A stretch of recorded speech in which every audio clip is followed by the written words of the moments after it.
ارے مومنو تم کہاں سو گئے ہو، خدا کا یہ قرآن لٹا جا رہا ہے۔ السلام علیکم ورحمۃ اللہ وبرکاتہ۔ امید کرتا ہوں سب بخیر ہوں گے۔ پچھلی ویڈیو میں ہم نے وضو کے فرائض اور سنتیں سنا۔ آج کا ہمارا عنوان ہے وضو کے مستحبات اور مکروہات کیا ہیں۔ وضو میں 14 مستحب ہیں۔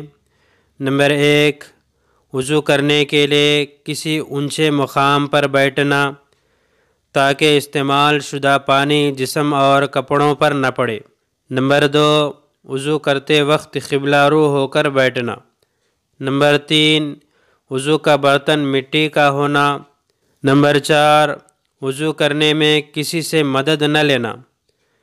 نمبر 5، اعضاء کو جہاں تک دھونا فرض یا واجب ہے اس سے تھوڑا سا زیادہ دھونا۔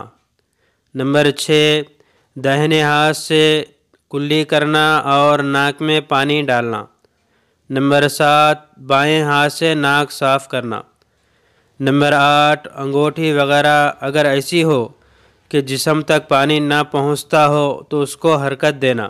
نمبر 9، کانوں کے مسح کے وقت چھوٹی انگلی کا دونوں کے سوراخوں میں ڈالنا۔ نمبر 10، پیر دھوتے وقت داہنے ہاتھ سے پانی ڈالنا اور بائیں ہاتھ سے ملنا۔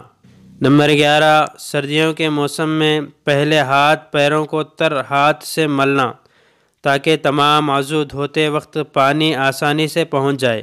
نمبر 12، ہر عضو کے دھوتے وقت یا مسح کرتے وقت بسم اللہ اور کلمہ شہادت پڑھنا اور عبادت کی نیت کرنا۔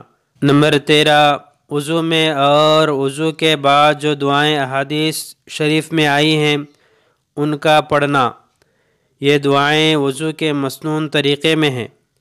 نمبر 14، وضو کے بچے ہوئے پانی کا کھڑے ہو کر پینا۔ وضو میں 9 مکروہات ہیں۔ نمبر 1، جو چیزیں وضو میں مستحب ہیں ان کے خلاف کرنے سے وضو مکروہ ہو جاتا ہے۔ نمبر 2، پانی ضرورت سے زیادہ خرچ کرنا۔